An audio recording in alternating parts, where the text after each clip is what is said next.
good to know. Yeah. But so wait, you're from Saskatchewan. So do you know Coulter Wall, No. the singer?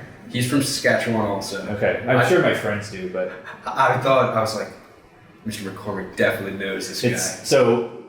He's probably a country singer. Yeah. And from the last 10 years. Yeah. Yeah. See, that's the problem is I barely know any singers from the last 10 years, let alone, I don't have a lot of connection to that. The country realm? Yeah. He's still like a farmhand too. That's his job. He doesn't do interviews or anything because he's like, I'm working. Okay. He just releases songs. Nice. And he has one called Saskatchewan 18 something. Okay. And he knows it. I'm going to have to, I'll have to ask my friends about him. Yeah, he's awesome. He's really cool. Well, how was Canada? But yeah, I like that guy. But I was watching, I'm kind of concerned about everything. After watching documentaries about the environment online. Yeah. you spend too much time on YouTube and... Yeah, Netflix kills me. Okay. David Attenborough just puts a tear in my eye. Mm-hmm. But I was wondering, okay, the plastic bottles. Yeah. Because I know you're environmental science guy. Yeah. What is this way worse than the metal ones? Because I remember we did that project. Right. And it was okay, I can make a bunch of these, but one thing that goes into a swell bottle costs just as much energy as 60 of these. Right. It's probably, maybe, it's probably more. Jeez. It's probably thousands. What are we supposed to do? Right. Well, if everything's bad. Right.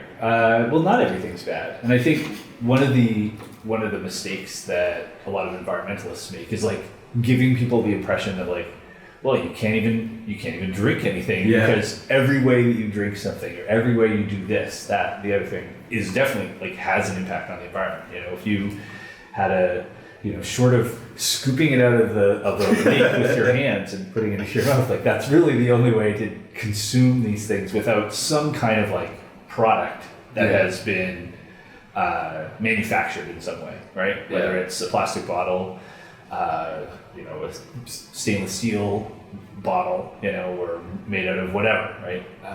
Everything's going to have some kind of impact, but there's still room there to, one, choose things that might be better in the long run, But I think it's a valid question, though, which one of these things is better or worse? Yeah. If you've got a stainless steel bottle, you do have to use it a bunch of times. If you buy that and never use it, it's you haven't done anything good at all, right? Screwing everyone over. Right. And a plastic bottle like that has their place. I don't know if when people are consuming it doesn't really bother me, except when people have it they're just consuming it in their house, and it's sort of that seems like a use where it was totally unnecessary, and it could have just been done in a way that was much more sustainable. Yeah.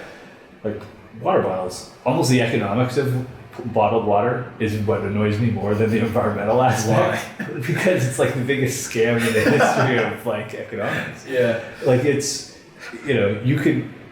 you stop for gas. Yeah. Right? You're on a road trip, you stop for gas. You put gasoline in your car, right? And then you go in and buy a bottle of water. The water, per liter, per gallon, is more expensive than this product that had to get dug out from miles below the Earth's surface, refined, shipped, transported, and all this stuff, and then put into your car. Yeah. That you can get for cheaper than what you pay for this. It's kind of ridiculous. Right. Never thought that. It just offends me as a as a cheapskate. It offends me to that they would charge me this much for something I could get out of the tap for basically it's not nothing, but it's so close to nothing that it's for a bottle of water, the equivalent volume of a bottle of water is fractions of a cent, getting it out of the tap. Yeah, so why are they charging us for this? I feel it's a necessity. Well, I mean, but it does cost something to deliver it to your house, right? Getting it to your house, even water coming from the tap, you pay a water bill, and I think you should pay a water bill. You're using resources that require infrastructure to to get there, and like sometimes like the pipes break and somebody has to fix them. Like they need somebody, you know, a company or a municipality or whatever needs money to be able to go and repair those things. So they, you know, and if I am very careful with my water use and you're sitting there like, you know, you just leave your taps on in all of your sinks all the time, you know, you should pay more than I do for water. You know, I think like, I think that, you know, a lot of things like that, reminding, like those little, you know, minuscule reminders, even like just that, like, the choices you make have an impact, you know, and that, it makes sense to be charged for this thing, you know, it should, even though it's a necessity, it's also then an opportunity for us to say, well, but it's also valuable. So if it's valuable, maybe it should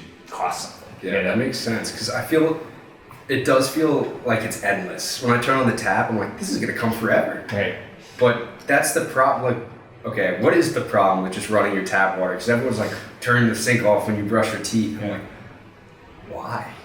It's funny that you mentioned that one, because that one, when I heard that one, like as a kid or teenager or something, seriously, the thing I thought was, people run the sink the entire time they brush their teeth. Like, it just blew my mind. Wait, it's you like, don't? No.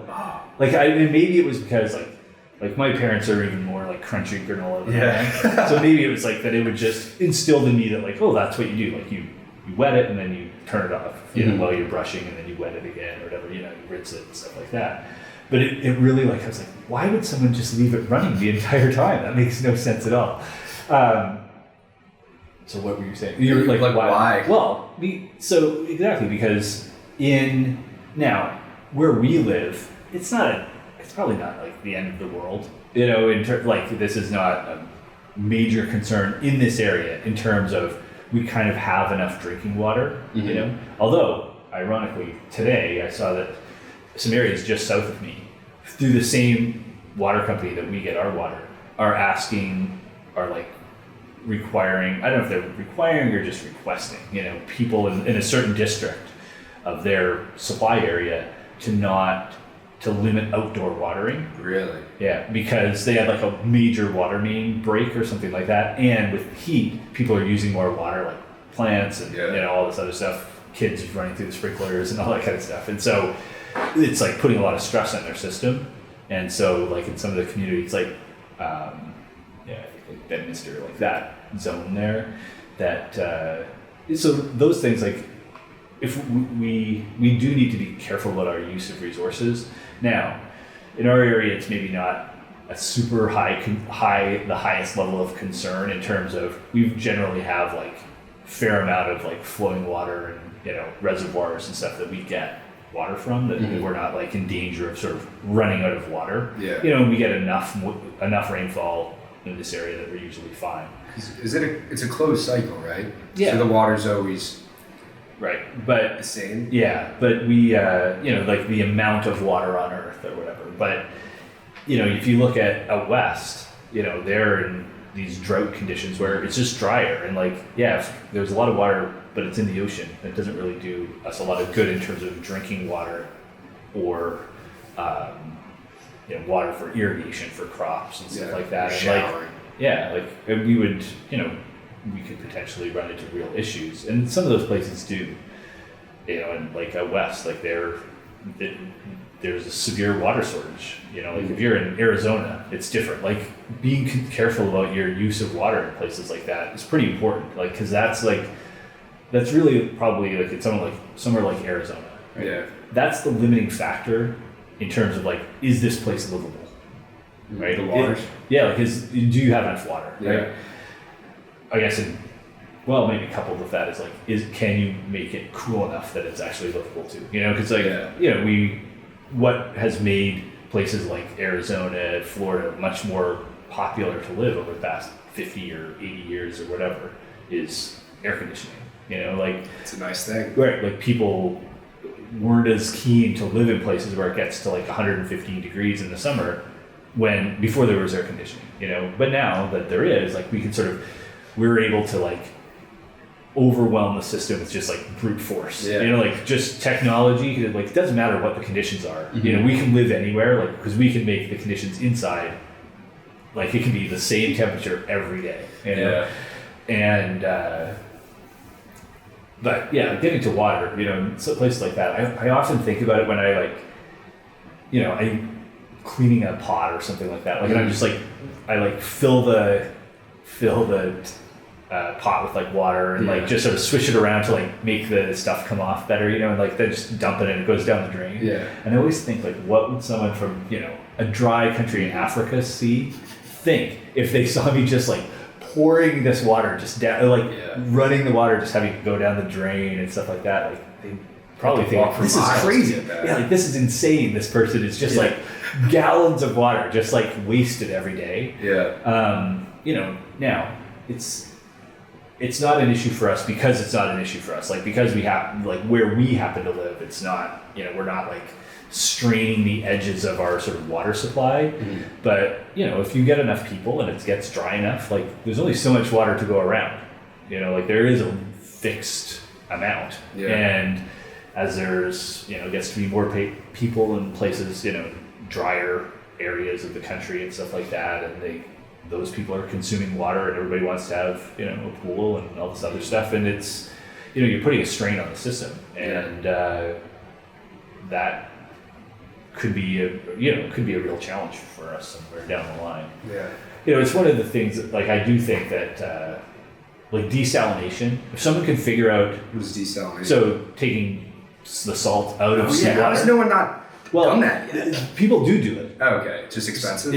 So there's a couple of issues with it, right? Like it basically could solve the water problems, right? Yeah, Because there's like so much seawater, right? And the majority of the world's population lives within X amount of the ocean, you know. So it's you know, it's relatively accessible to where people live and stuff. But the issue is, one is the cost, right? It's expensive, right? Because you're basically sort of the most, I think that, you know, you're basically distilling it, like boiling the water, right? So that salt gets left behind. Yeah, and then you get the water vapor and then recondense that into water, right? So, but that cost, like doing that on the volume of water that, you know, actually makes a difference. You're talking about, you know, significant energy requirements to get rid of the salt out of it. So if someone can figure out a way to do that more cheaply, that would be like a huge boon for the world. You know, like it's sort of, I would say, like on the magnitude of refrigeration or something like that, isn't it? Like important innovations in human history. Like making that widely accessible, and also like a lot of places that have water shortages are also poor, and so they, even if they wanted to, like they could never afford to do it. You know, like if you're in sub-Saharan Africa or something like that, like, you know, the cost of desalination makes it pretty much impractical. Yeah. Like I think Israel does a bit of it. Oh, really? You know, the other issue with the environmental issue with desalination is, what do you do with all the salt? Because you get a lot of salt. I don't know what the you know, the conversion rate. Yeah, like, but you get, you know, because if you're not talking about, you know, doing a like one pot of water and you get like a little film of salt in it. You're talking about doing like billions of gallons, right, of this stuff, and so you end up with like giant mounds of salt left behind that you're like, well, what do we do with this now? And there is global demand for salt, which, you know, but we're also totally meeting the global demand for salt. It's not like there's this like salt shortage that everybody's like, you know what we need? Like mountains of salt at every, you know, outside of every major urban city in the world. But what do you do with all the salt? Like, you can put it back in the ocean, but it's like where you put it back in, all of a sudden becomes way saltier than it should be until that sort of spreads out. It would have to mess with everything. Right, it messes with the ecosystem and everything like that. So it's not you know, there's no like sort of silver bullet solution to be like, oh, we can just do this and everything will be fine, you know? What other things do we use salt for other than food?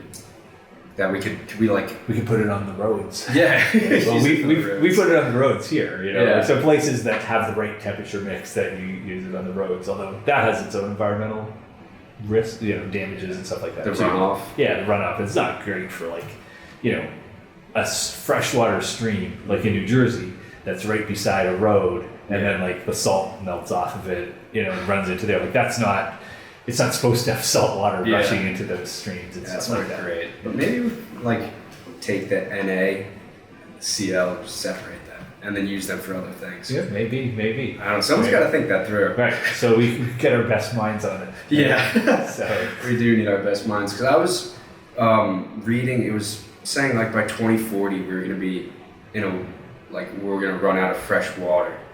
But I'm like, how can we run out of fresh water? And then I was looking into it. It was like saying the rich people won't run out of fresh water.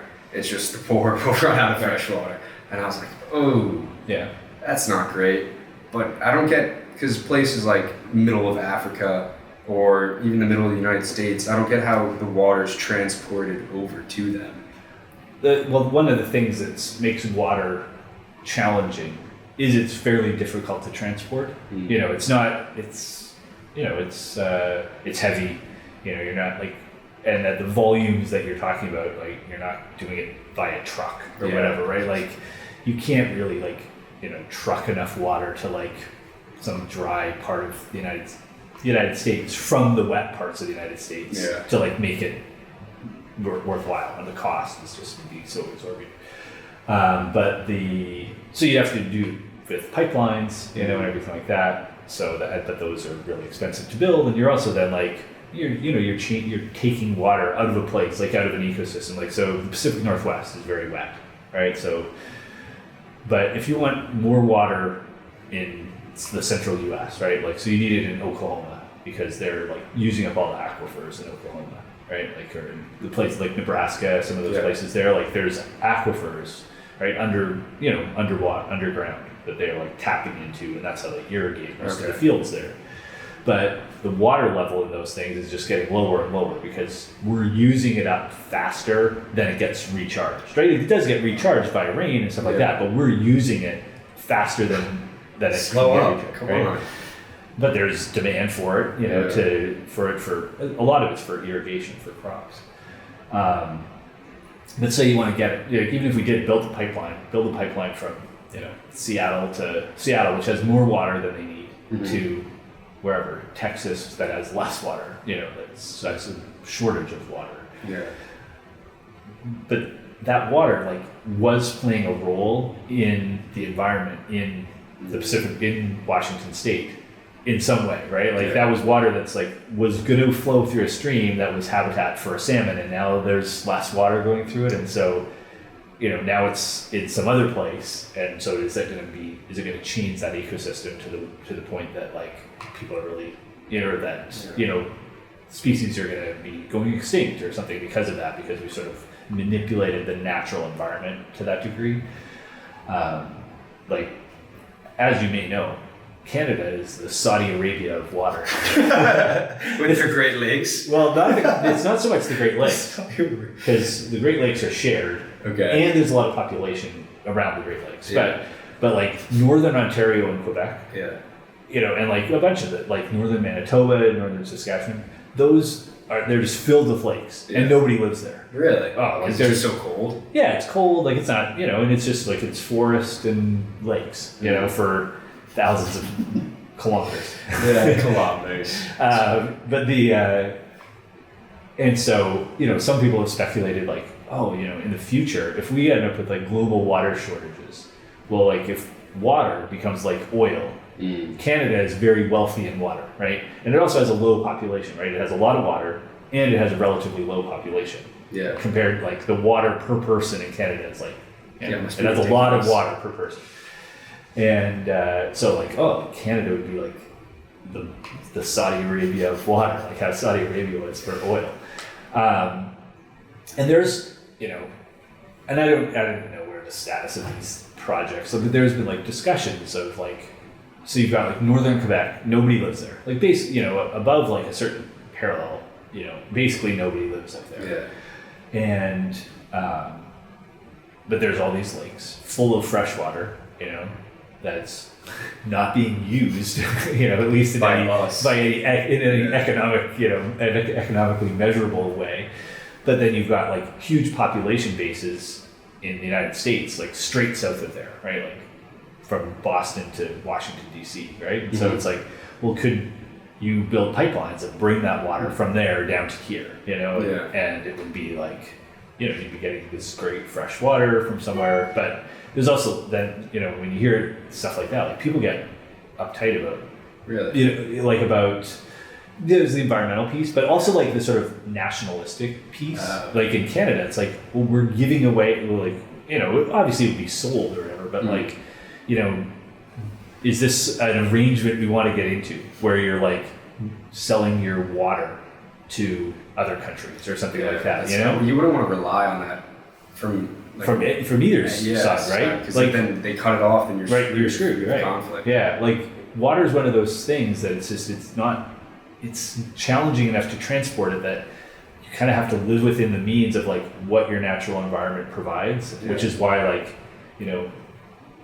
we should have like people's yards should look different in Phoenix than they should in New Jersey. Can't use all that water, right? Because it's, and I think for the most part they do, although probably not to the degree they should. I think also because same with house design.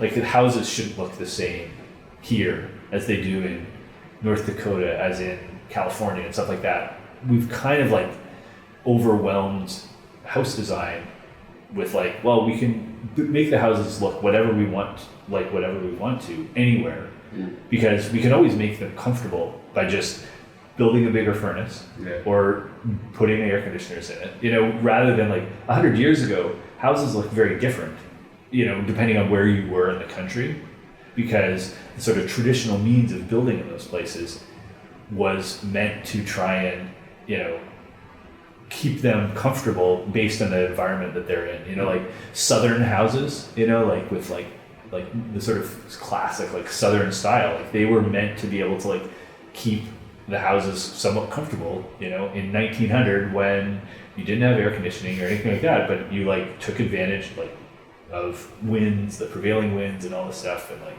those like brick style pueblo houses, have you ever seen like those were meant to like, because they stay cool, right, in the desert and stuff like that. And so that's another thing like where the diversity of what exists has kind of been lost, I think, because we have the ability to just sort of like, well, I can make my house look like whatever. I could, if I want a house that looks like, a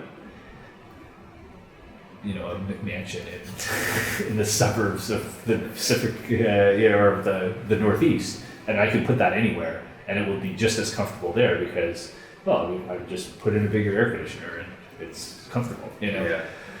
We don't think about the consequences of that, though. Yeah. And that's what's like. Did you watch the Seaspiracy?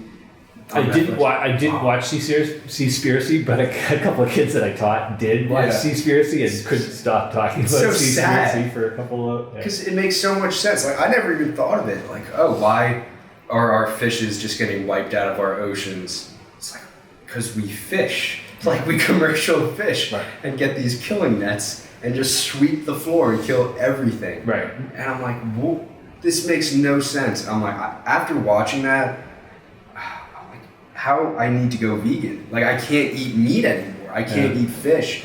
Because I always just turn a blind eye to at least the cows and the chickens. I'm like, okay. But these are like wild animals that were just sweeping up and destroying everything from dolphins and turtles to, I don't know, squids. Yeah. I guess I get caught in there too sometimes. But in the farming too, the fish farming isn't better.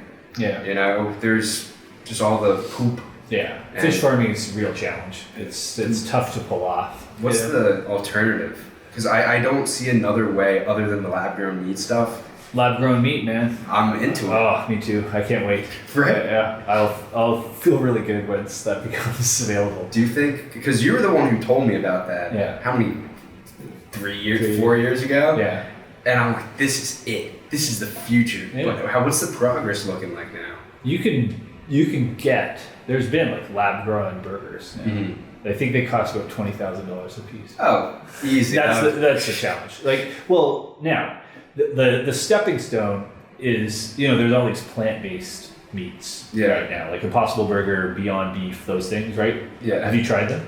No, because my thing is like, well, those still the plants take water to grow, and they're using all these pesticides and shit. You take water to grow too. Like, I know. you know, like, I think you don't want to get yourself into this mindset of like, well, the only way to like, if like that, oh, the only way to not have an impact is to be dead. You know, or whatever. Like fair. that's baloney. I really like resent any like environmentalists that kind of like want to criticize almost anything that you do. Right? It's like, well, we still need to live. Like, and like I personally, you know, and this is just my opinion, but I don't think there's anything wrong with like, I don't think there's anything wrong with eating other animals. You know, like I don't think that's I don't really either.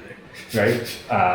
Like I don't think I don't think I have a moral problem with it in principle. You know, I am concerned about some of the ways that we are getting those animals, like whether it's through how the factory farming process works, how you know how we're fishing for things in the sea. Like that's another example of these things where, you know, at a certain level it's sort of fine, and then technology gets to the point where once you get mile-long nets that can just like sweep through and just like we got too good at it. You know, it's like we're so effective at like catching stuff that we can like just wipe out an entire ecosystem or whatever. It's kind of messed up.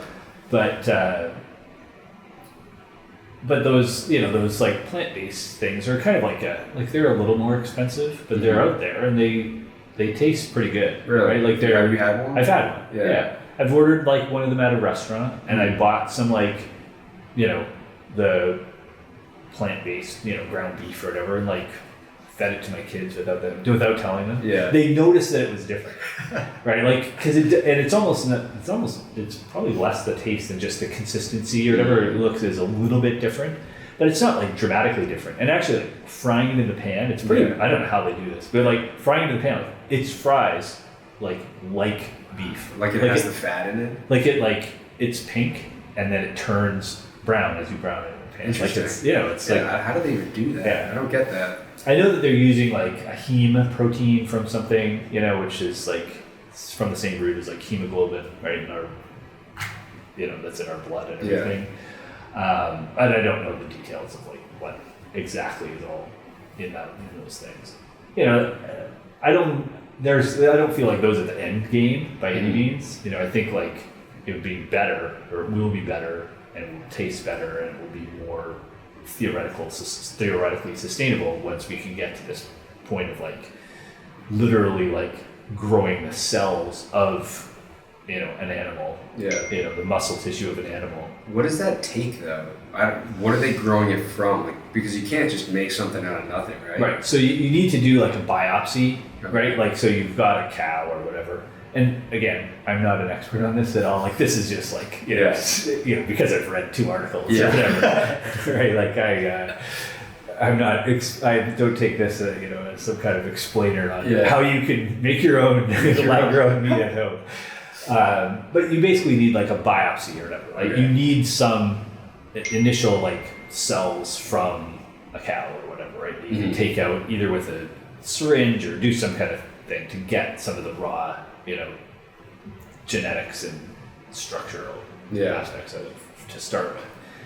And then there's some kind of like they use something to sort of like grow it on, you know, like, but basically, you know, I think the other thing that they need is like, I don't know if they have to use stem cells or whatever, right? Like, you know, cells want to divide, right? Or a certain cell, like if we give them the right things, like they want to grow and divide and stuff like that. And so if you put these cells then in the right environment, they will grow and divide and make more of those cells, right? So if we want like a bunch of muscle tissue of a cow, right? And we start with some muscle tissue and we set the conditions right for those things and give them the right signals as far as like, you should replicate, you know, that they will divide and create more copies of themselves and stuff like that. And then we can, you know, create a pile of meat or whatever.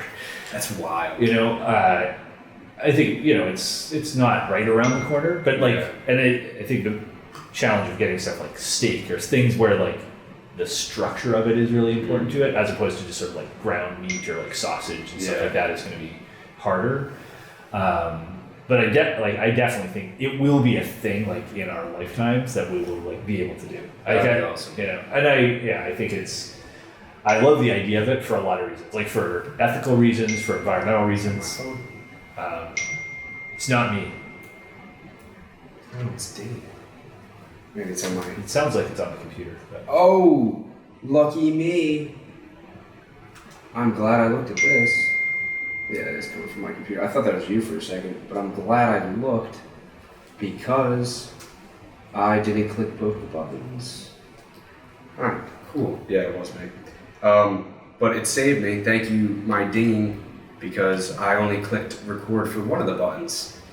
So I have to take the audio from the camera, which is perfect because it's right next to us. Okay. I do this a few times. Yeah. I do a lot. Yeah, wait, now it sounds better too, doesn't it? I don't know. Maybe it might just be maybe in your head. Yeah, it's definitely in my head.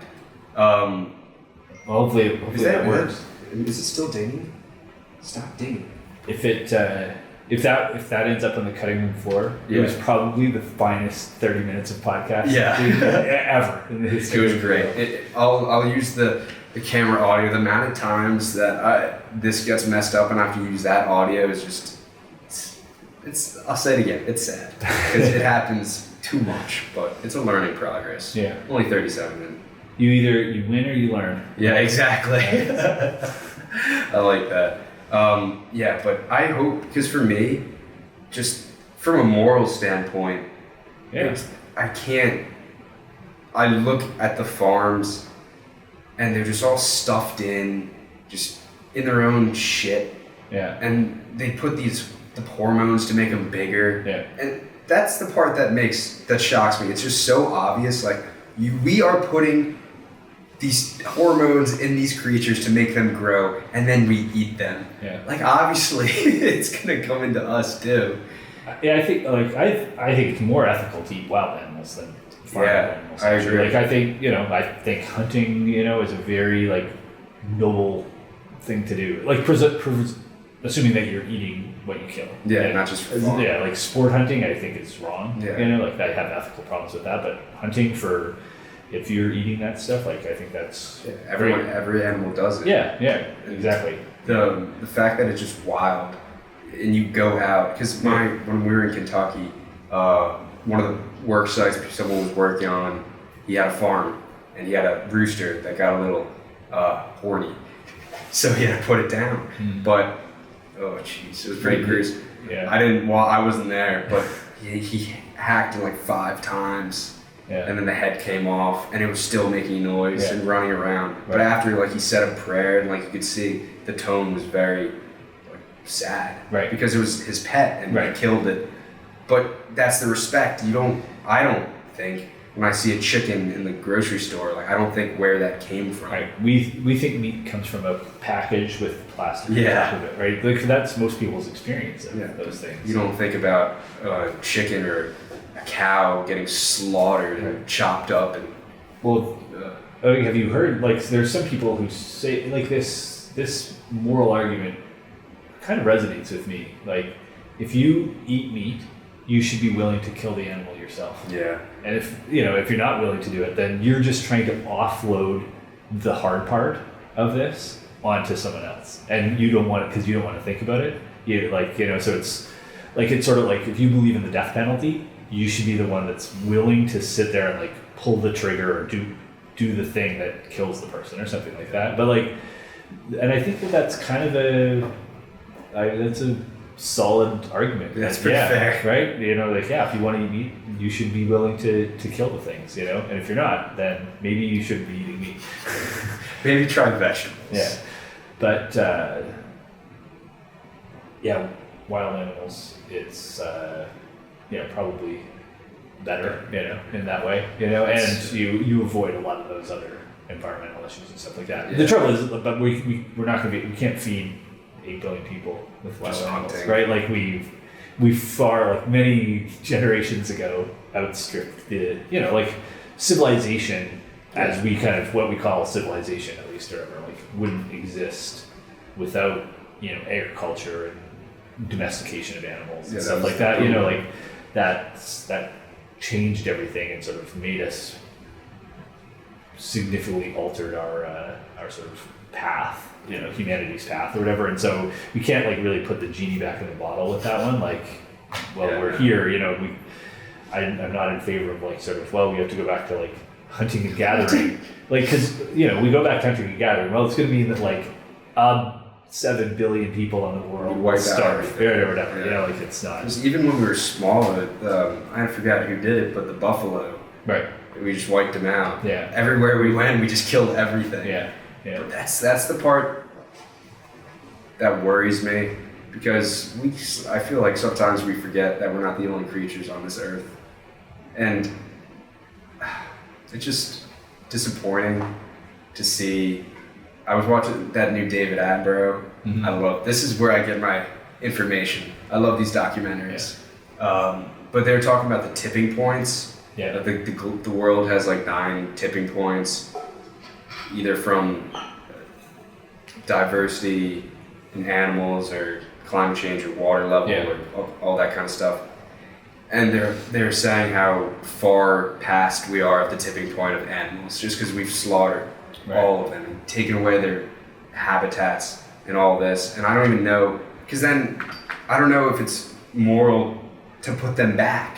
Right. After they're gone, because now I saw they created like rhinos or something, and they're putting them back. I'm like, wait a second. The world tends to balance itself out, and now we're playing God and putting stuff back where it was. Like, I don't even know if that's the right way to do it. Yeah, I don't know either. Getting back to like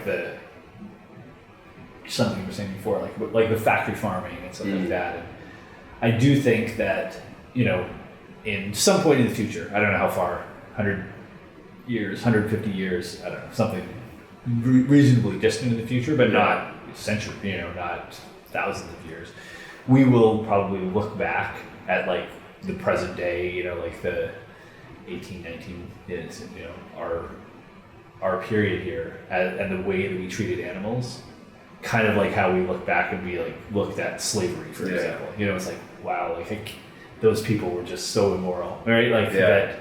I think the mores will change, and as these alternatives and stuff like that become more prevalent and everything like that, it's like, look at can you believe what these sadistic people in like 2020 did? I hope so. I really hope so. I kind of think that is, we will seem like monsters to the people in the future. Just like how, we look back and be like, how did somebody think that it was okay to like have slaves? And they didn't really count as real people. And so I thought like it's kind of mind blowing to our brains that people just a few generations before us sort of thought like, that seems about right. That's the wildest thing. Yeah. Because it was way closer.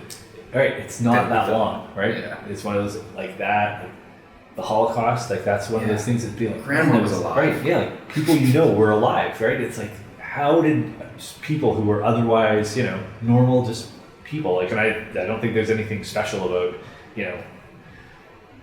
them versus us. Like it could have been us, or whatever, right? Like that's the thing. I don't know who I was listening to or what it was, but they were talking about after World War I. They're like, oh, sweet, the wars are done. Like we had it. It's finished in World War II. And they're like, well, I thought we figured this out. Right. It didn't take long. Yeah, and I'm concerned about the future, because for me, I've never really seen like a huge. I mean, there's wars and stuff, but I'm like, we've learned our lesson. We're not going to go to war again. We haven't seen like a great powers war. Yeah, right? Exactly. Like we've seen little countries squabbling with each other, or a bunch of big countries getting in and like messing up a little country, or whatever. Like sure, if all the countries with all the firepower can sort of go in and like steamroll through a poor country, we've seen that. Not too much of a fight there. Right, but we since then. Right, we haven't seen one of these like really,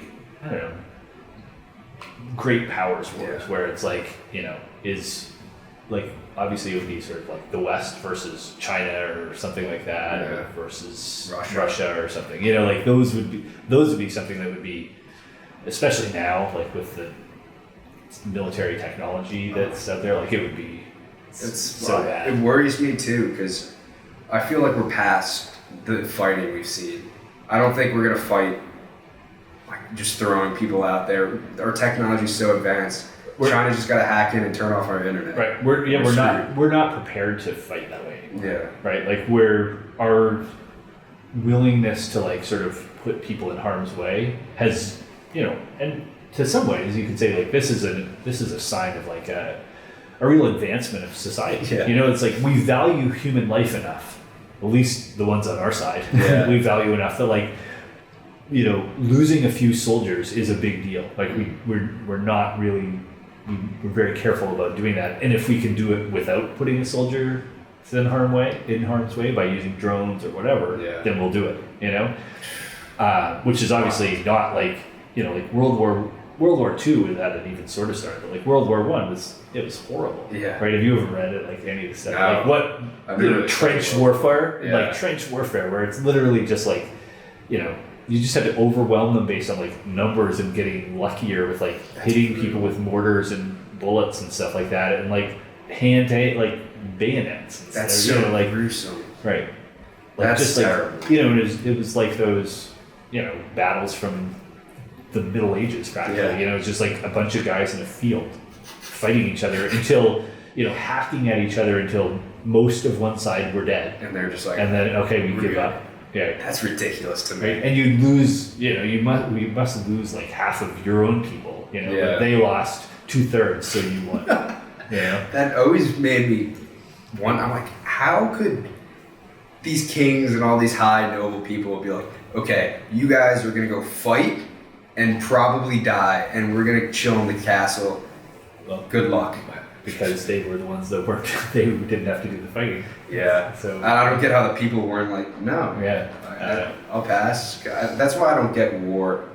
It's like the people that are doing the fighting are just protecting they think they're protecting their country, doing it for their country, but some of it just seems like for money and oil. Yeah. Ones who call the shots are never with the dead and maimed, but at each end of the rifle, we're the same. That's nice. That's like the closing line of a song. Oh, really? It's called "Christmas in the Trenches." Oh. It's actually about like World War I. Yeah. It's about these like stories that I don't know if they're 100% true or not. Yeah. But supposedly, one of the, they're on the front lines there, like the Germans and the British, or and they're in like Flanders or somewhere like that in Belgium, and that on Christmas, that like the two sides like kind of went to an involuntary or a voluntary truce between them, and they like met with each other like in the middle and like played soccer with each other and like traded cigarettes and stuff like that, and then but for a day like they were just That's so nice. right, and then they went back to how could you go back after that? like and I don't know if they like there's sort of stories of this, but I don't know how. I've never really researched it. I'm not a historian, like whether or not they're true or not and stuff like that. Like I love the idea of it, and it's a really beautiful, thought, and but in this song, it's about somebody like a British soldier who's experienced this and stuff, and like the question haunts him every day for the rest of the war is like, whose family, like who did I just put in my sights, my gun sights while I was, now that we're back to war, and that, but the ones who call the shots aren't the ones who are here, Yeah, that bothers me. Yeah. That I think about that a lot actually.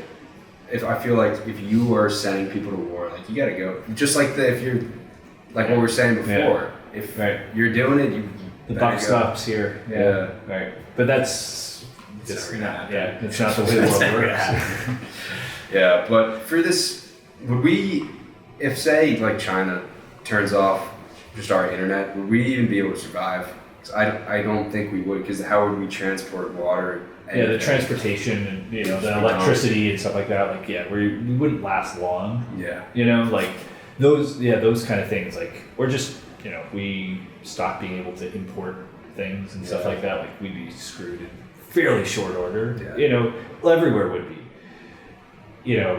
Like very few places on Earth are sort of like so self-sufficient that like if sort of global transportation or communication shut off, that you'd be able to survive very long. There's not a lot of places that put you in a position where you can do that for very long, for very many people. That kind of seems like it would be like the next nuke.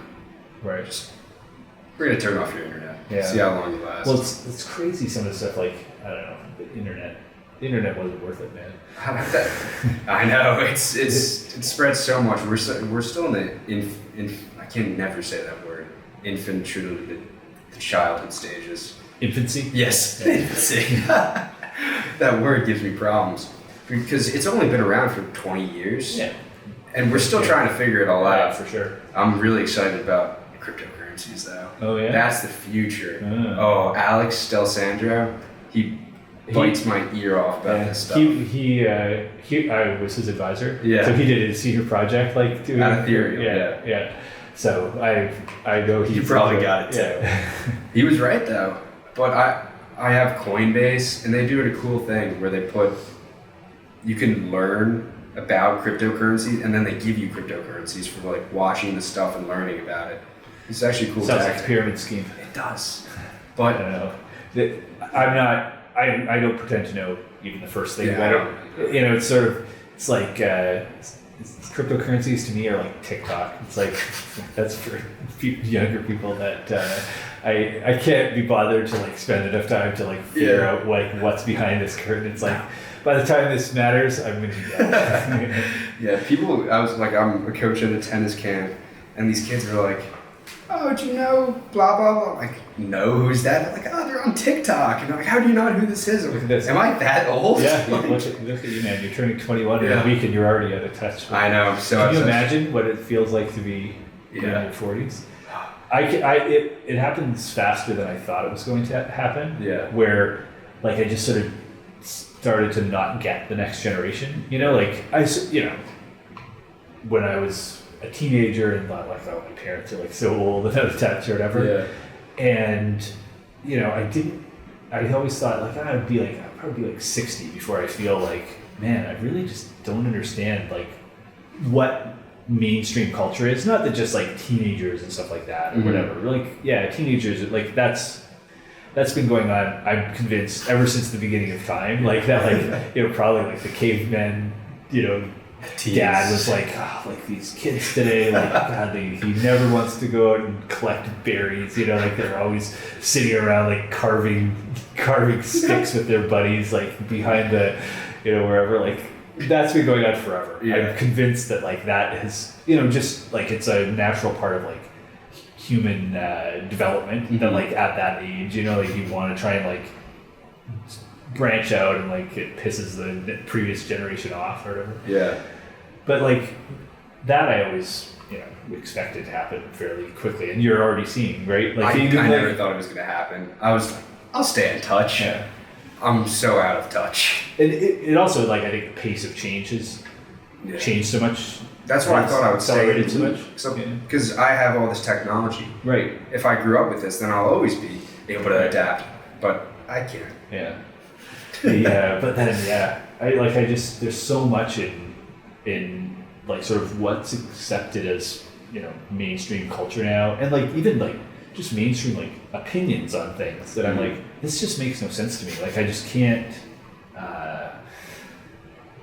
I don't understand, you know, and it's like, the world's passed me by. Like, that's the way I feel a lot of the time. It's like, it's now the next generation's world, you know. I'm living in it, and, like, you know, I can survive in it and stuff like that, but, like, I don't really get it. Yeah, we don't need to get it. We'll let the young kids do it. Yeah. But that's, from adaptation standpoint, it seems that would be very, very beneficial for, like, the human race. Because if the younger kids are always doing something new, then it just keeps advancing us. Yeah, and that's, like, there's a lot of things that I think, you know, so we, like, humans have this, like, natural tendency to not be satisfied, right? Like, if you turn I'm sure you've heard it, but whether you remember it or not, because I bet you I said it to you once, but, like, the hedonic treadmill. Yes, I always forget what the word is for the first part, and I'm like, the hamster wheel. Right, the hamster wheel, but, like, the hedonic treadmill, right? Like, this is, you know, we want, like, as soon as we get something, right, you get a certain standard of living, it's like, well, you're happy and satisfied with it, but, like, then you're like, well, but I could do a little bit better, and, you know, whatever. And I think psychologically, right, the hedonic treadmill is like terrible for us in terms of like it contributes a lot to like our sort of perpetual unhappiness and sort of lack of satisfaction with our lives and stuff like that. And right, no matter how good we have it, right, like people like us that clearly, you know, by any objective measure of like well-being that's existed on on Earth for humanity, we're like living in like the upper echelon. Like, you know, we live better than a king did a few hundred years ago by far, you know, in terms of like comforts and stuff like that. But we still are not like sitting around feeling like, just feeling like, wow, like isn't life so good? And we just, you know, we don't appreciate it and stuff like that. So I think the hedonic treadmill is like really bad for us in terms of our individual psychology, you know, and that there's reasons why as individuals we might want to try and work on getting off of that, right? Like, you know, not, whether it's that or just like being able to sort of be comfortable with the present and stuff like that, you know. And I think that's what a lot of this like mindfulness and meditation and stuff like that is indirectly kind of attempting to do, right? Yeah, you like, put me onto that. Yeah, I remember because it was the evolutionary psychology class, right? And you planted that in my head, and from then to now, I've been focusing on getting off of it, and that's why I'm doing like all this stuff, right? Because I'm trying to live in the present, and not worry. And that's why I was saying I can't worry about the future. Like I have to live now, but it's so difficult to do. Right, it is. But on the other hand, but sort of the other piece I would say is that like, or that I fear almost, it's like if we all just sort of, you know, what if we all just sort of like became satisfied? Would like the advancement of, you know, the improvement or whatever, at least the material improvement of humanity stop? Yeah. Right? Because like, now, I don't think, obviously we're in no danger of that happening. Like it's not like it's one's gonna people are gonna get so chilled out that like no one's gonna care about making anything better, you know, or something like that. Like obviously we're so far from that ever happening, and I don't think it ever would, that like it's obviously not a top concern. But to what degree, you know, a question I often will ponder is like, to what degree is this lack of satisfaction, you know, human nature to sort of be not satisfied with the present or whatever, has that contributed to everything that we've accomplished as probably a lot. Humans, you know? And it's probably a significant contributor, you know, like but I think we it does still is good to like stop and think about like how good we have it. Stop, you know? smell the roses. Right. But I feel our technology is advancing too quickly for us to keep up with. And if everyone did take a chill and lived in the present, everyone has their certain talents and interests that they're into. And I do believe that people will still make progress just because they like it, but we'll be able to keep up with it. So we can look in the future, shine those headlights so we can see where we're going before we just sprint off a cliff. Yeah. I do think we can get to a point where everyone chills out, lives in the present, has a good time, enjoys their short life, because that's another thing that doesn't make any sense to me. People grind their entire life being miserable just to grind, and they're like, I'm gonna chill out when I retire, then I can be happy. Yeah. Then they retire, and it's, where'd my life go? Yeah. That bothers me. I don't want to end up like that at all. It seems like a lot of regret. But living in the present, because that's another thing too. Because I think about if everyone lived just doing like the best they could and all this stuff, then everyone's best they can, it just evens out.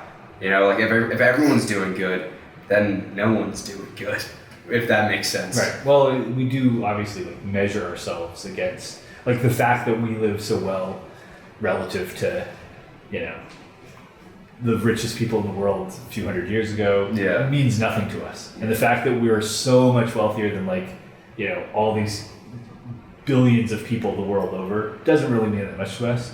what we notice is like the guy down the street who has a nicer car than us and a nice bigger house than us and like whatever, all these things that we don't have. And, we measure ourselves against, like we're constantly, we can't seem to help ourselves from sort of this, like the status hierarchies, like we're a hierarchical species. So do you think it was forever we've been doing this, like looking at the other guy, like, oh, he's got a bigger stone, I don't know. Yeah. I feel social media just but I think, amplifies. yes, it's been amplified, and it also, it probably has made it worse too, because the catchment area of like who you're exposed to has changed, Now, like, one thing I would say, like, one piece of advice I would have to give, but it's harder, it's easy for me to say, it's harder for probably someone like you at your age to follow through with, is like, one thing to do would be like, get off social media. Like, social media is not, helping anybody, especially the kind of this, like this kind of thing, like if you're at all involved in this kind of world of social media, like where getting likes is important to you. Like I use social media a little bit for like as like a news gathering source. It's great for that, but that's it. Like I never post anything. I don't I don't do anything with it like that way. The way I think it's really bad psychologically. And even that I've had to really curate down. Like last year, like I was like a bad spot with it. With like just like getting drawn into this like these just bullshit discussions, like just reading them, of like, random people like arguing about politics, it's just like, and it's like, I'd be like, what am I doing? It's just stressing me out, causing me anxiety. It's like, whether I know or don't know that these people are having this conversation makes absolutely no difference to my life. They're going to have this conversation regardless if I'm watching it or not. And all this does is make me feel worse about like the state of the world.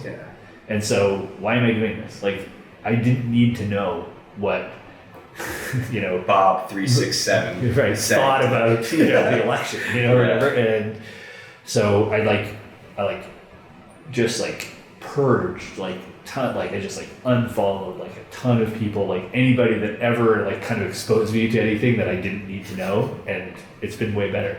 That's the move, because when we focus all our energy on negativity, that's all our lives are going to be filled with, because we're just giving it more energy. And that's these Twitter fights and all this online stuff, it's madness, because we're taking our precious time going on a phone where it's not even like a human interaction and just typing away, protected by a screen.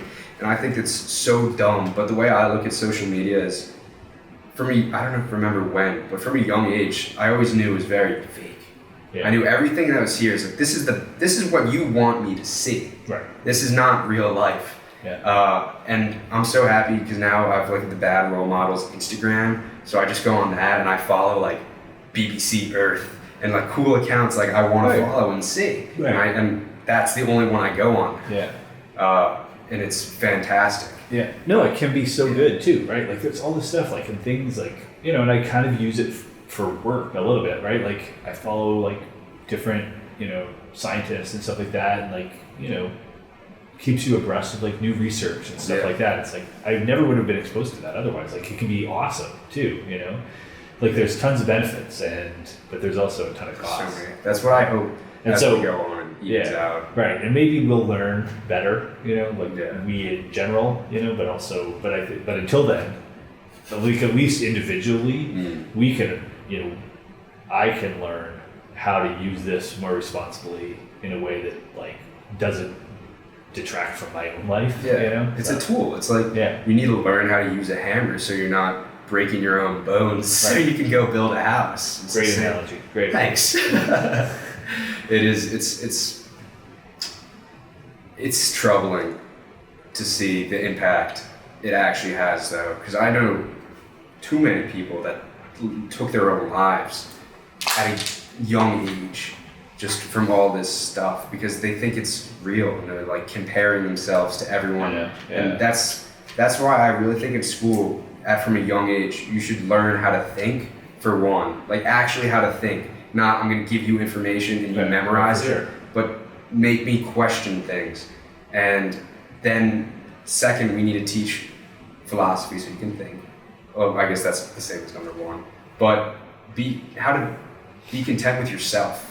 Because that's what it comes down to. Because if you're a solid person and you're happy with who you are and where you are, people could be driving Lamborghinis off a ramp into a pile of gold and it wouldn't bother you because you're content with yourself. All that other stuff is just noise. Yeah. But it's hard to get to that point because we don't teach meditation or mindfulness here or anything. Yeah. Do you meditate or anything like that? I don't. I've tried sometimes. I guess occasionally kind of do it, but I've never been able to consistently stick with it. Yeah. You know, to get to the point where I felt like it was doing anything for me. But you run. I feel because that's the same thing. You get in that transcendent moment. That's and I think for me like exercise like that is kind of that sort of thing. You know, like and I definitely feel better mentally when I do that kind of stuff. So that's in some ways perhaps my meditation. That's the thing. Everyone thinks this is the way to do it. This is how you find mindfulness and peace. Just you sit down like a monk and watch the trains go by in your head. But you can find it in anything, like in the music or in sports. I think for some people that's music is probably one of those things. Federico was telling me about the transcendent moments. Just the time where you just get in that zone between this whatever realm and here, which I think is so true. Yeah. I was always asking the question, what separates us from animals? Because there's nothing separates us. We can talk and build things with our hands. And he's like, no, we can experience transcendent moments.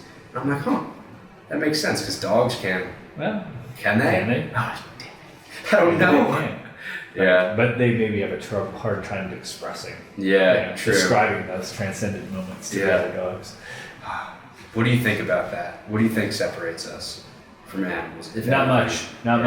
Then I think it's differences in degree, not differences in kind. Yeah, that's what I would say. You know what I mean? Sense, right? It's just like we're just a different version of those things. That's like has certain aspects of us just turned up a little more.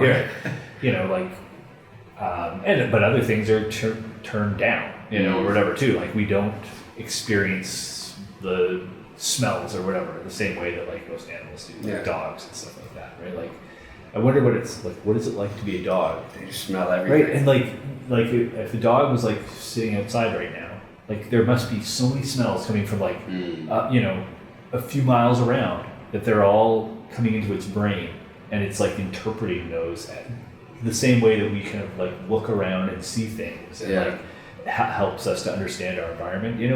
But animals, a lot of them, are bringing in smells that way or sounds and stuff like that. Like UV, some animals do the UV, but the bat, the ultrasound. Well, the article, right? What is it like to be a bat, right? Yeah. So what is that's the dogs and smells or any of these, right? It's we just happen to have. For me, I'd say that nothing separates us from the animals other than just. We have certain things that are certain attributes that are turned up high enough that like we've been able to develop this like immense power to like manipulate our environment. A lot of animals manipulate their environment. We just do it more than what most can.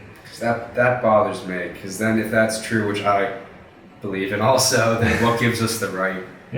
What gives us the right to chop down these forests, build our massive houses, destroy the environment, and then it's like nothing. Right. Nothing gives us the right. Nothing gives us the right, probably. I think. That's right. But does a tiger need the right to like hunt down what gives a tiger the right to hunt down a antelope? It's hungry. Right. Okay. Well, what gives us the right to like raise a cow and slaughter? Yeah, because we're hungry. Right, and now obviously a ton of the other stuff we do is like not because we're hungry, but because we want to like impress other people on social media or whatever, or in the past we it's not like it's not like status battles are a new thing for society. You know, like this is obviously, it's been something like class and stuff like that has been a feature of, you know, at least all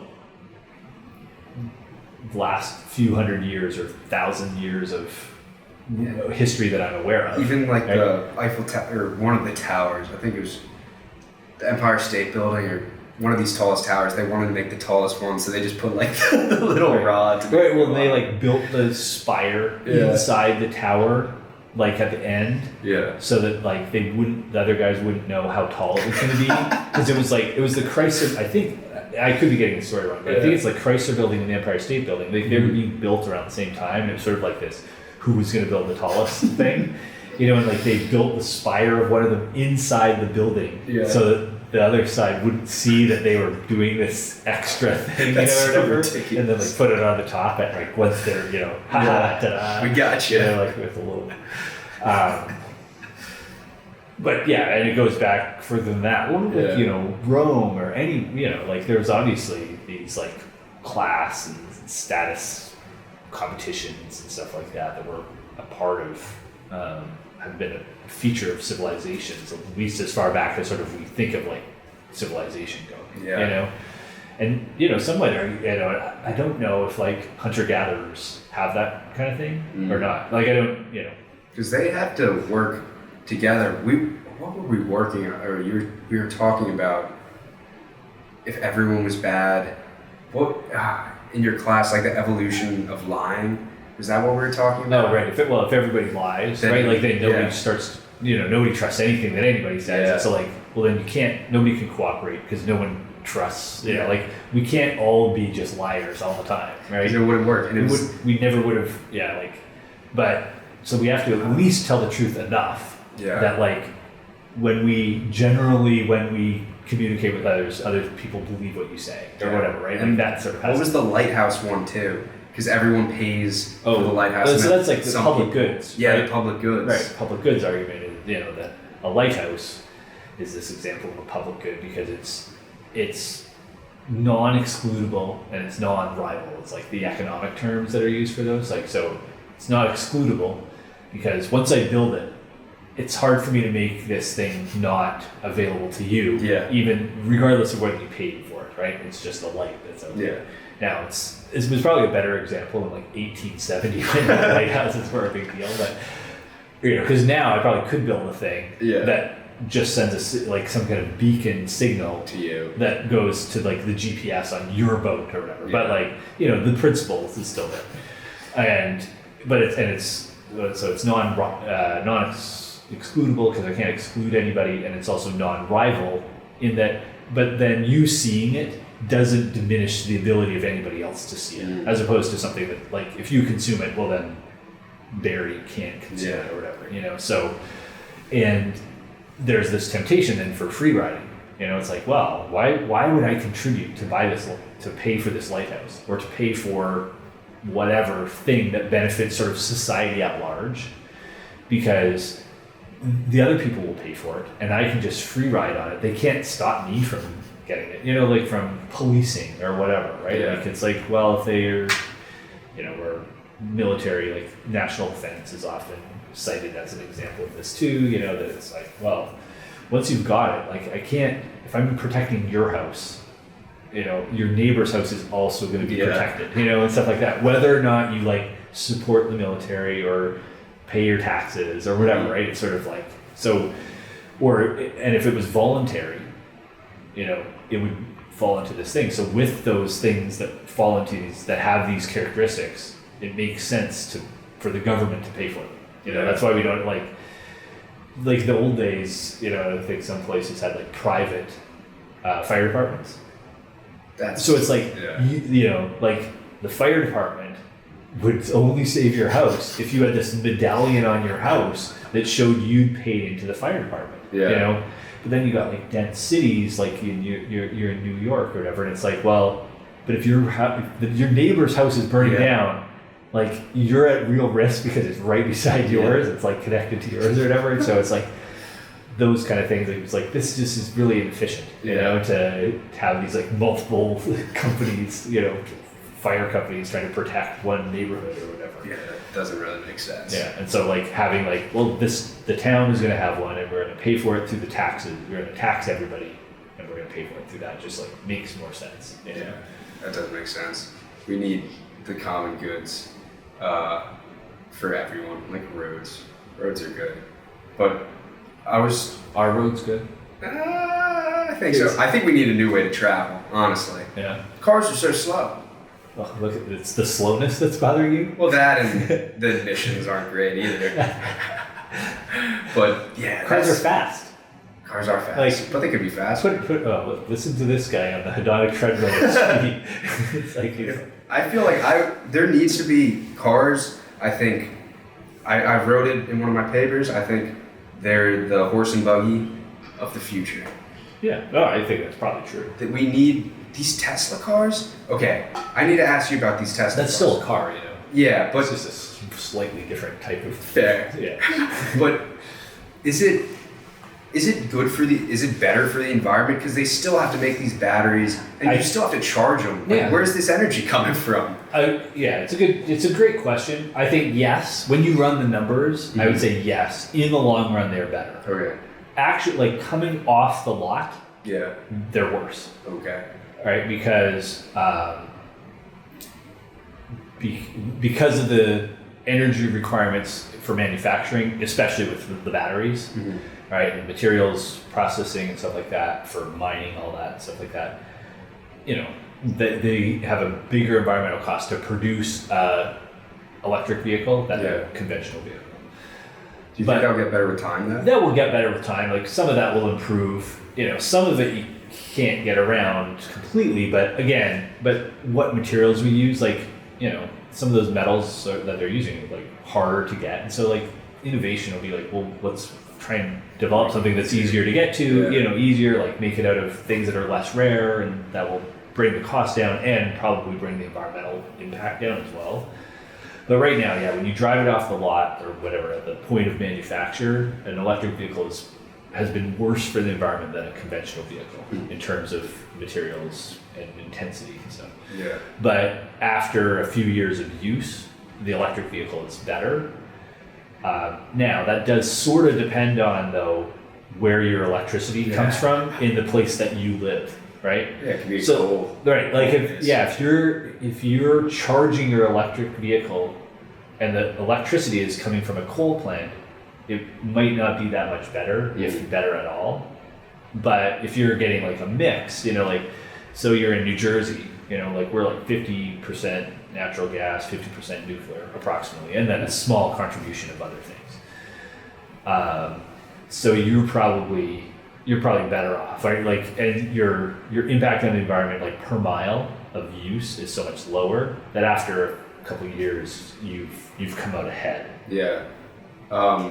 Have you heard anything about these hydrogen cars? Yeah. What are fuel those cells. about? Yeah. So hydrogen fuel cells use hydrogen as the fuel, and like it just combines with oxygen that's in the air, right? And they basically, you take those things and they pass through a membrane. It's like you break off like I can't remember the exact chemistry of it, but you take off the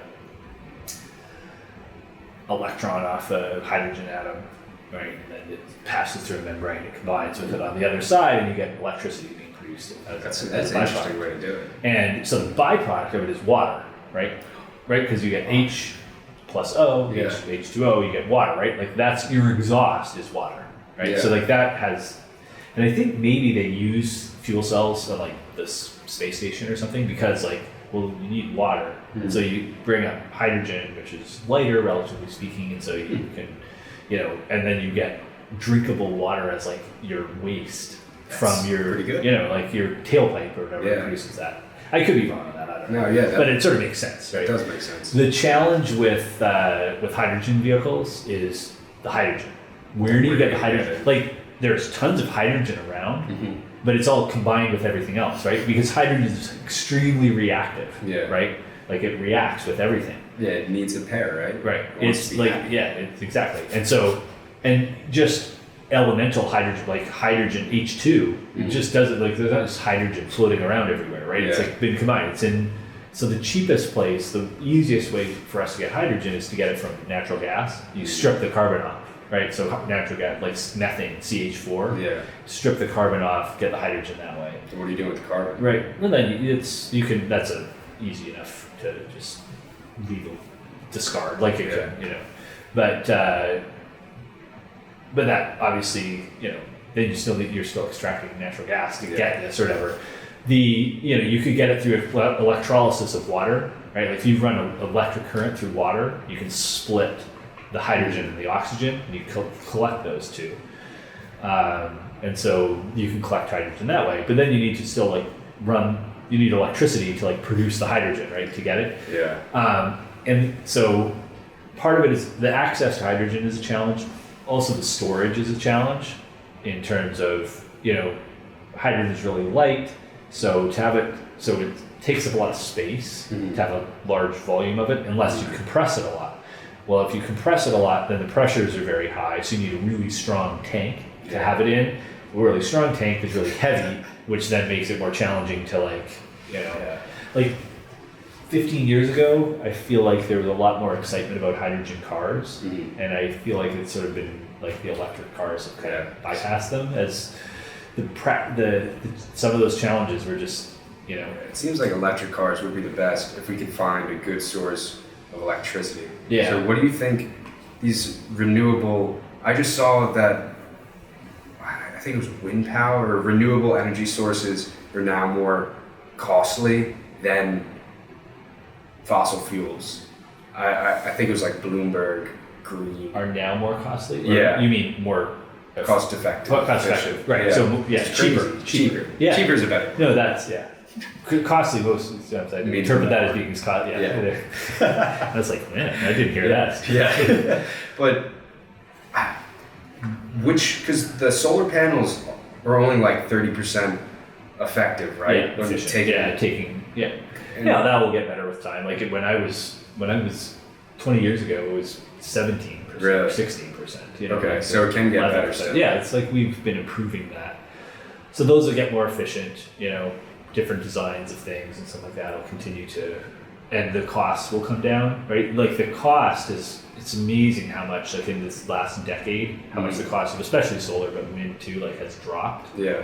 Right, it used to be, it just wasn't really you were taking a big, you had to be willing to make the economic sacrifice to go with renewables, and now that's not really an argument anymore. That's huge, right? It's that's awesome.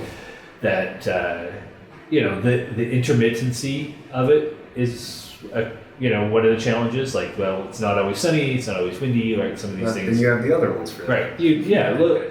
And it's not dispatchable the same way, right? If on a hot day, I can't just turn it up the same way I can turn up my natural gas plant, right? I can use batteries to store. Yeah, you could use batteries to store, and actually, you could. One theory is you could use hydrogen to store too, right? Because while you're producing a lot of excess energy, you could use that excess energy to split water, store the hydrogen, right? And then you could run it the other way and use that hydrogen when you need the excess energy, or you could also do it pumped storage, these is a theory too, with dams, right? So you've got a hydroelectric dam, and if you're producing excess energy, right, more than you need in a given time, use that excess energy to pump water up to the top of the dam, and then when you need more water, well then you open the gates and let that water flow through and spin the turbines and produce electricity. That's pretty cool, right? So and batteries are just expensive, right? And that's essentially what I described. It's just a battery, right? You're recharging the battery by putting more water in, and you let the water flow through, and it's discharging it. And batteries are just sort of expensive, but as those two will come down in price and stuff like that, we're gonna. I mean, I'm pretty certain that most the sort of mantra in the environmental movement that I'm kind of been a part of, is basically electrify everything. like electricity is sort of the future. Okay. You know, and I think that's probably true. Like for a lot of reasons, like it's just more ordered form of energy. It's easier to transport, right? Like you can send it through wires everywhere and stuff like that. Like it makes sense to use electricity. Like Can you it just through the air? Because wasn't Tesla messing with that, where you could send like power through the air through his like coils or whatever? I don't know. Yeah. I mean, But you lose a lot of it. yeah, and there's obviously inherent risks associated with sending that. electricity through the air. Right. Yeah, that would be great. Right. So yeah, electrify everything. Mhm. You know, like, and then decarbonize the electric grid.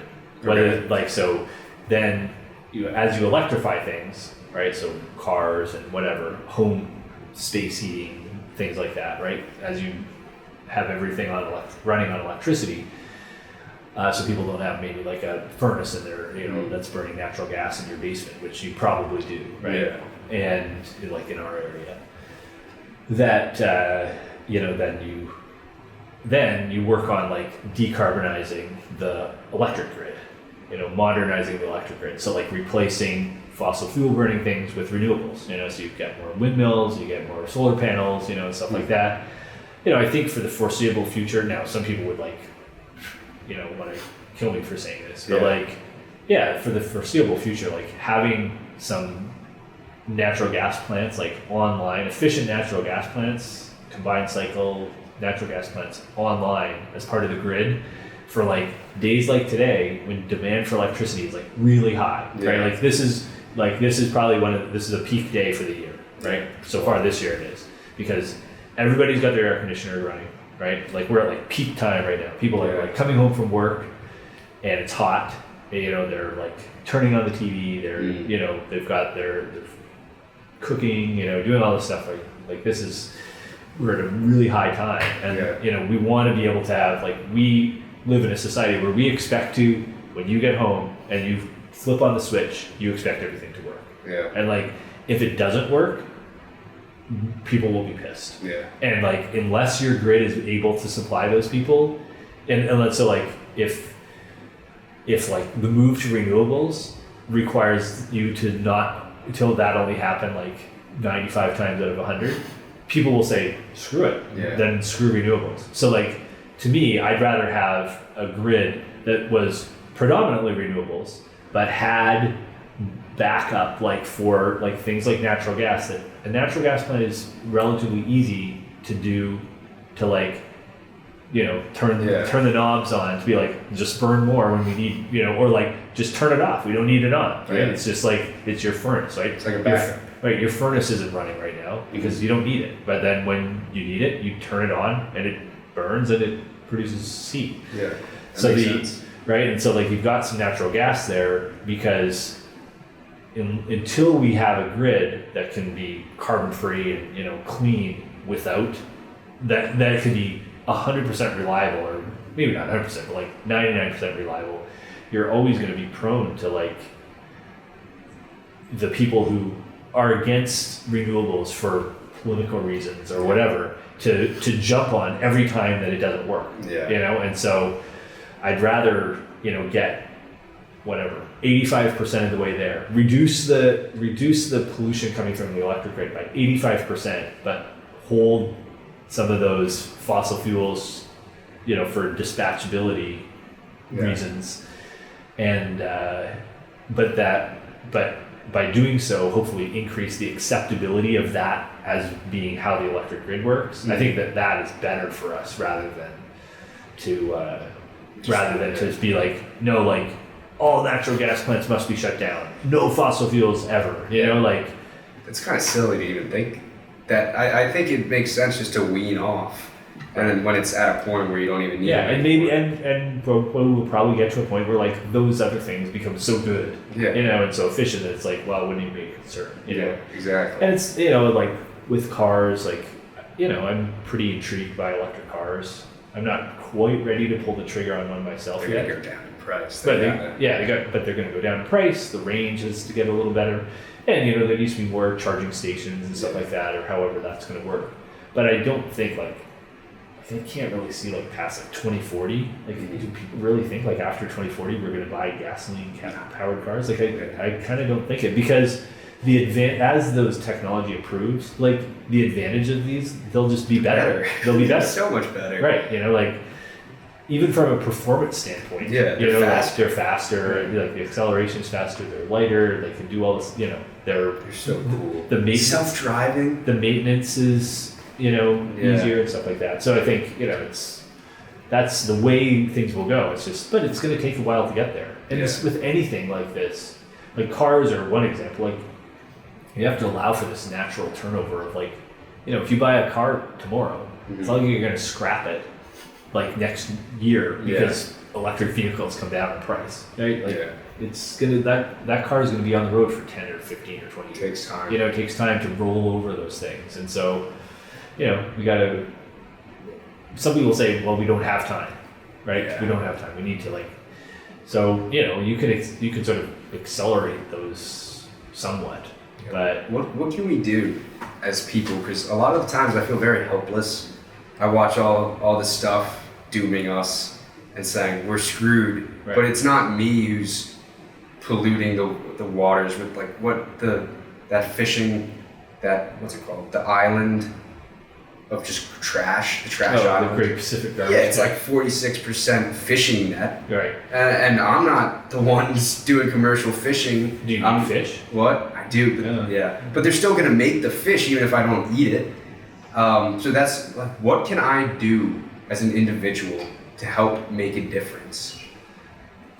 Yeah, it's a good question, because ultimately, even if you stopped doing anything, that's going to make zero difference. You know, basically zero effective difference, right? Like, you as an individual, it's not going to be like, oh, now that James isn't, driving or whatever, right? Like, the environmental crisis is over.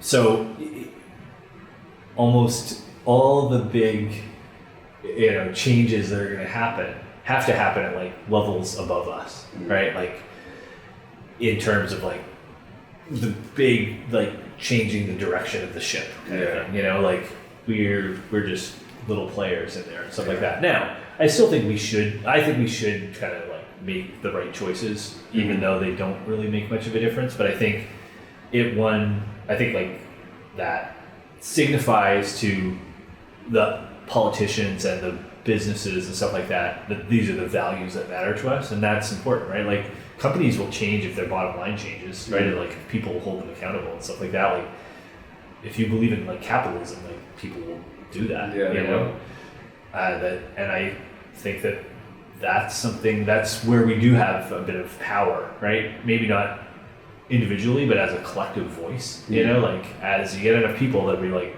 no, we want to choose this better performing product, or whatever, like, environmentally performing product, companies will change in order to not lose market share, and stuff like that. And I think communicating to people, whether it's through, like, voting or whatever, right? But, like, some of this stuff, the leadership has to come from like, governments, because, like, they're the only thing big enough to, like, make the choices that will actually change things. And I think, like, setting up the right incentive structure, so that things move in the right direction, like, whether it's a carbon tax or things like this, like, what the rules of the game are going to be, like, are going to get set by governments. And so whether it's through, like, voting for politicians that are willing to, like, stick their neck out and support those kind of things, it's not a lot, right? But even, like, I don't really think, like, voting is, like, the be all and end all of, like, how to change the world, because who knows what the people, closed doors. Yeah, exactly. But then, like, communicating to other people and, like, talking to other people and stuff like that within our communities and stuff like that, and, like, spreading the word about those kind of things so that other people are aware of them, and that those kind of things will also, you don't have to be an activist, but, like, when you have a conversation with someone, or when you're on social media with Yeah. someone, you know, like that you're at least communicating the right kind of thing. So you know, I think that's something, you know, voting or getting involved in your communities, you know, like like you're not going to make a difference in, like, you know, whether the federal government enacts a carbon tax. Yeah. But I bet you could make a difference in, like, what your town does with, like, wastewater or, you know, something like that. Like these small things like that, like on a local level. Like like most people, and like especially in the communities, like in New Jersey, like most of the communities are pretty small, right? Like it's this glued together of a bunch of towns, but they all have these town councils, and it's like you could speak at like a town council meeting, you know, like if there's an issue within your community or a way that, like, oh, like I think this is something that we should be looking at within here. Like that's a small enough level that, like, an individual can make a difference. Yeah, and I was thinking about that. I need your help to write up, because I think all schools, like, I was talking, because I did a podcast in Kentucky with a guy who started the Good Neighbors Foundation, which is like he's serving the working poor by building houses and additions, the stuff that they can't work on. But we were talking about volunteering, and we can't start big, you know, you can't end poverty by yourself, but it's the little things. I'm like, if we can get a school completely or even half on renewable energy with like a little farm in the back, and they get some of their food from there, like that makes a huge difference. I'm like, maybe we could get that going here. Right. And then they're like, oh, we're the headliners, and then another school does it, another school. Right. And then eventually you can get the whole town to do it. Yeah. But I don't know the right format or what's the most effective to get a school on it. Because once I get the stuff, I'd be on my way. I could talk through it. Right. But I don't have the knowledge of what we need. Yeah. You know? And I think that could be a cool project to take on. Yeah, it would be. Yeah. No, and those are the kind of things that I think, like, you know, whatever. Like, you've heard that phrase, think global, act local. Right? I like that. And that's, you know, because you can't really act global, or very few of us can. Yeah. Right? There are people, like, you know, but most of us aren't those people, you know, No. that either have the resources or just, like, these people that are just, like, crazy, like, big dreamers, and, like, all credit to them, you know, like, that are willing to, like, be this, like, try and literally change the world. But you probably can't change your community, right? And it's like, you know, like what the person you were talking to about, like, you know, I'm not going to solve poverty in the United States or whatever, but I bet you I can help a couple people in my community, you know, or whatever, and, like, we all can kind of do that kind of thing. So, So, like, what do you think would be a good way to get your school or, like, town to get running on natural resources, not natural resources, but renewable resources, or even creating, like, farms? Yeah. So. Like, probably, you know, whatever, the school boards, you know, town council, the school boards, you know, if you're thinking schools, like, going, like, school board meetings and stuff like that, you know, they have those, like, they're public, right? They have to be public because it's Just see me at the next one. You know, so, you know, you can go to your community and those and sort of start to ask, like, is this something that's possible? Like, what could we do? Like, how much is it going to cost? Has this ever been looked at? You know, like, what are some of the, you know, and, you know, there's a lot of low-hanging fruit out there too, to be like, how could we improve the environmental performance of, like, our schools, right? Like, and maybe it's not like, you know, the flashy things, you know, or like, we could put solar panels on the roof. Like, that's nice, you know, like, those are, I don't dissuade people necessarily from doing that, but it's also expensive and hard and stuff like that. It's not the right thing for everybody. But, you know, whether it's, I don't know, like getting an energy audit of your building, yeah, right? And seeing, like, well, what is the low-hanging fruit in terms of, like, making this building more energy efficient, right? Like, if we spent $4,000 sealing all the windows, would it reduce the carbon emissions of our school by, you know, 50,000 tons over the course of a year, because we're losing so much less heat out the cracks in the windows, you know, or something like that. Like, that's just an example where, you know, the experience of every school and everything like that might be a little bit different. But those kind of things, like, get someone to look at those and be like, well, what actually could we do? Like, what if we wanted to make change the lighting at the school, Turn off the lights when you leave. Turn off the lights when you leave. But like, even better than turning off the lights when you leave too is like, well, making the lights that are there more energy efficient. Like that, making that investment that, like, when a light bulb breaks, let's replace it with like the most efficient model that's there, or something like that. And like over the course of a couple of years, you've replaced all the light bulbs with like the most efficient model, and like you've decreased the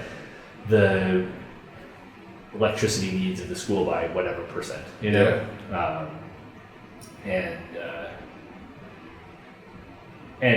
some of those things too, like, pay for itself in a certain number of years. Like you can kind of run the numbers and be like, look, if we did this, it costs us money up front, but we'd save X amount over a 5 or 10 year period or something like that. So everyone's going there eventually too. Yeah.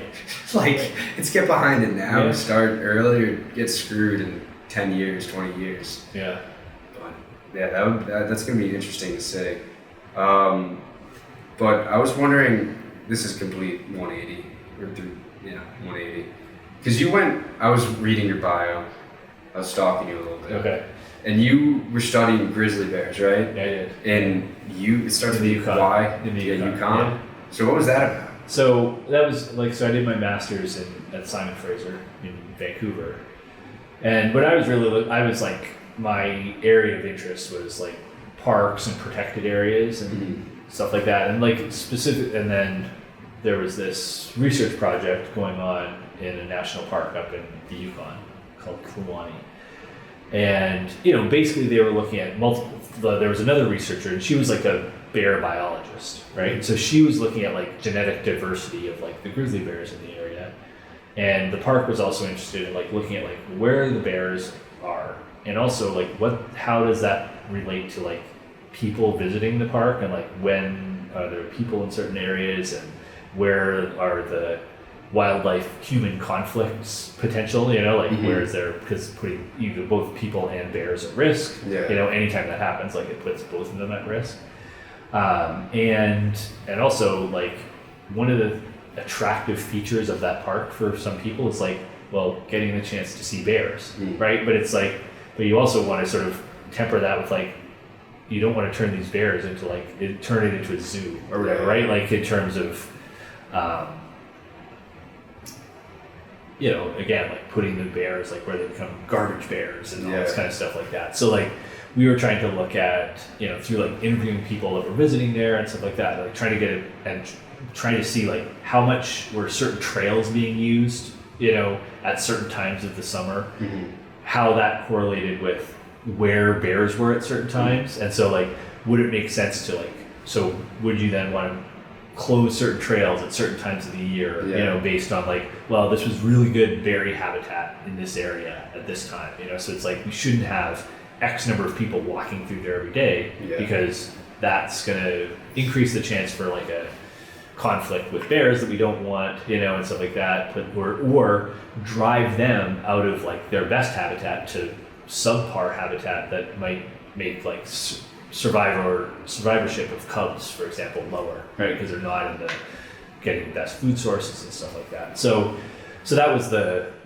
kind of so I spent a summer up there, and we were like, we're doing stuff from like ranging from like interviews and like surveys with like park visitors to like we were going out in the backcountry and like actually setting up these like hair snags for bears to then track where bears were. Okay.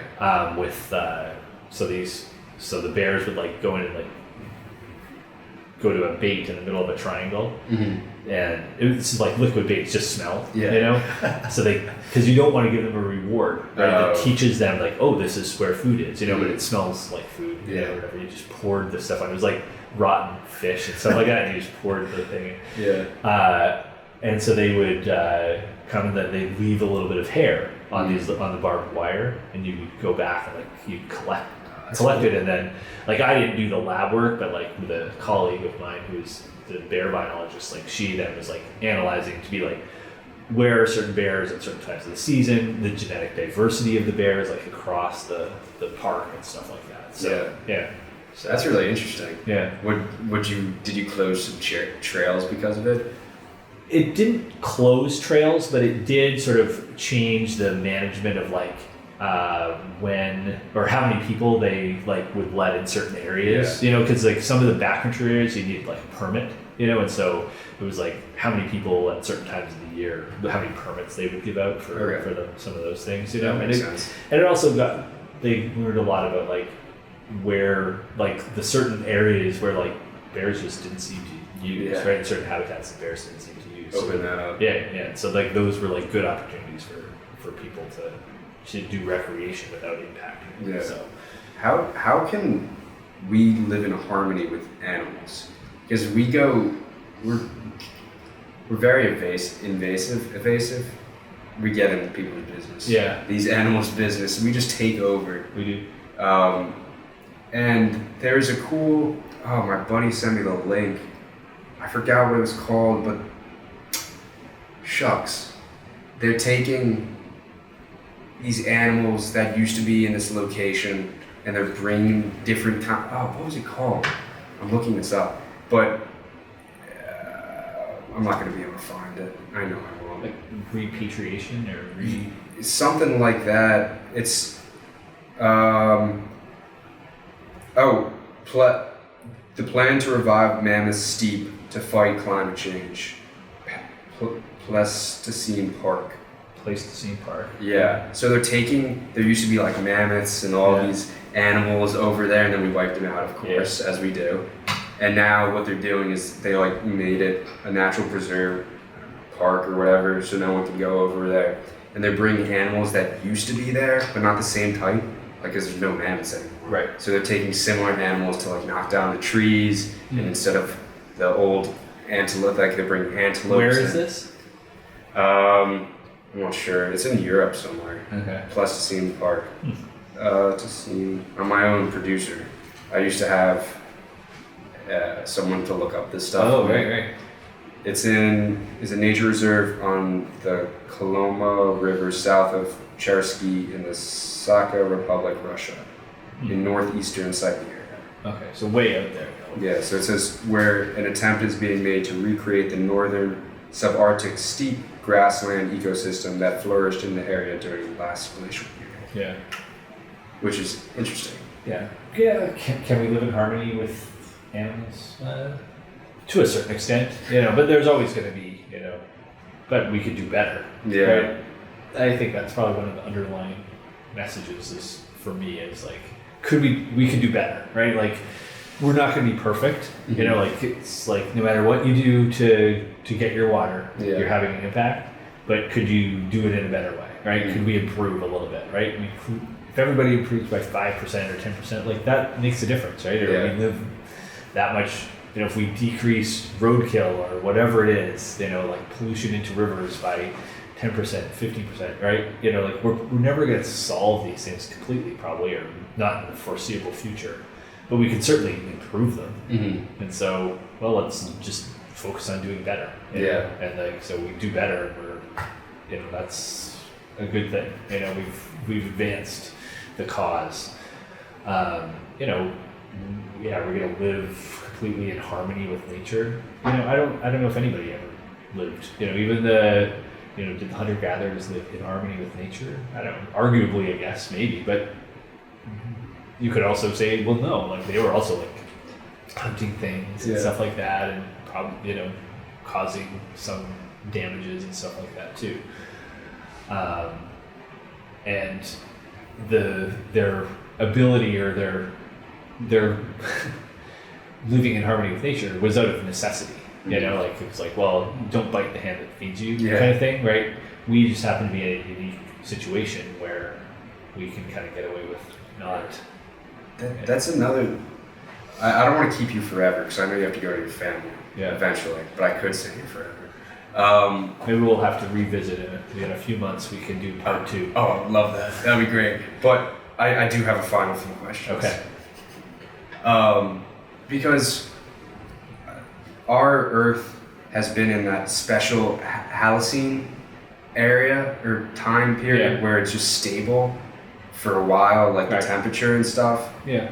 Which is crazy to me because there used to be so many ice age and stuff. Like, well, no, we're still probably, you know, we could still get. No, we could still like those. It's just that our time scale, what we think, like we just, you know, you're looking at it like from such a narrow window. It's like, well, it's so stable. But probably if you were, you know, if you went back 800,000 years ago, you could have picked a time where it's like, wow, it's been so stable for the last 3,000 years or 8,000 years. It's like, well, yeah, because not much changes for that. But then when you look at it on a longer time scale, you will see some of those changes. So some of those will continue to change. Are we just gonna get screwed though when they do? Because if another ice age comes, like, it's not. We're not very cold adapted. Right. No, an ice age would be really bad for us, for like civilization. I've almost probably my most controversial idea that I've ever said out loud to anyone is like, what if climate change is like ice age insurance? You know, like that it actually, like, it's just like insurance against another ice age, which would actually be probably even worse than global warming, you know? Yeah. But I don't know, there's probably like a ton of arguments against why that's this really stupid thing to say, but like, you know, it's... at least we're not frozen over. Right, you know, because, an ice age would be pretty devastating for a pretty significant portion of the globe. We would need lab-grown meat. Yeah, we would. The thing about like ice ages and stuff like that is that the thing about them is that, like, it doesn't happen overnight. It's not like we wake up and like, oh, like the glaciers are coming, like we see them, you know, like advancing or whatever. Like we're talking like these things happening over like hundreds of thousands of years. So it's like you would be adapting. You know, we would be adapting as those things changed. You know, like the rate of change with what we're doing right now is probably greater, you know, than that. Yeah, in time to. Yeah. So, but yeah, the world will continue to change regardless of what we do. Yeah. You know, and but it's the rate of change that like we're having a profound influence on like how quickly it's changing, and so that's the pushing more back now. Right, and so it's one thing for us to adapt to those changes because we, through technology, we can adapt to a lot of those changes. You know, but most animals can't. You know, but okay. I'll let you get headed out, but I really appreciate it finally because I was trying to do this with you since I started. Yeah, I'm glad we got a chance to finally do it. Sorry for holding you so long. That is mostly my fault too, and then I went to school, so but we got it done here, and then we'll visit it in the future. Yeah, I'd love to. I'd love to. It was a fun conversation. Yeah, thank you, Mr. McCormick. Thank you. Peace.